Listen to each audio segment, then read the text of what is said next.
آپ کسی کام کو مختصر وقت میں پورا کرنا چاہتے ہیں، یعنی کام زیادہ اور ٹائم کم ہو، تو کام کرتے ہوئے سورۃ کوثر کا ورد کرتے رہے، وقت میں برکت ہوگی اور آپ کا کام مختصر وقت میں پورا ہو جائے گا۔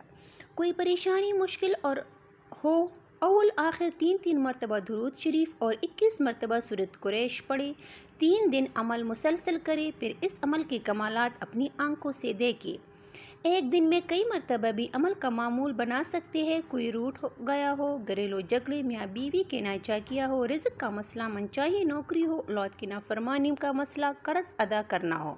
جو آدمی زیادہ ہنستا ہے اس کا روب کم ہو جاتا ہے، جو مذاق زیادہ کرتا ہے لوگ اس کو ہلکا اور بے حیثیت سمجھتے ہیں، جو باتیں زیادہ کرتا ہے اس کی لازشی زیادہ ہو جاتی ہے، جس کی لازشی زیادہ ہو جاتی ہے اس کی حیا کم ہو جاتی ہے، جس کی حیا کم ہو جاتی ہے اس کی پرہیزگاری کم ہو جاتی ہے، جس کی پرہیزگاری کم ہو جاتی ہے اس کا دل مردہ ہو جاتا ہے۔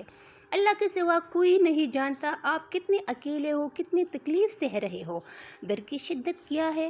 اس لیے اگر رونا ہی ہے تو اللہ کے سامنے رو، دنیا کا کیا ہے اسے کوئی فرق نہیں پڑتا کہ آپ درد میں ہیں، ان کو بس تماشا دیکھنا ہے آپ کی بے بسی کا۔ اگر کوئی اہمیت دینا چھوڑ دے تو آپ بھی شکایت کرنا چھوڑ دیں، خاموشی اختیار کر لے۔ یاد رہے ہر وقت دستیاب رہتا ہے، پیچھے پڑے رہنا اور ہر وقت کی شکایتیں آپ کی اہمیت گھٹاتی ہے۔ مانگنے سے بھیک تو مل سکتی ہے مگر محبت نہیں۔ چھوڑ دے لوگوں کے پیچھے بھاگنا، چھوڑ دے ہر وہ چیز جو آپ کو تکلیف دیتی ہے، بس اتنا یاد رکھے آپ کا رب آپ سے محبت کرتا ہے۔ اللہ کی محبت کو اول رکھے، پھر دیکھے آپ کا ہر بگڑا کام کیسے سنوارتا ہے۔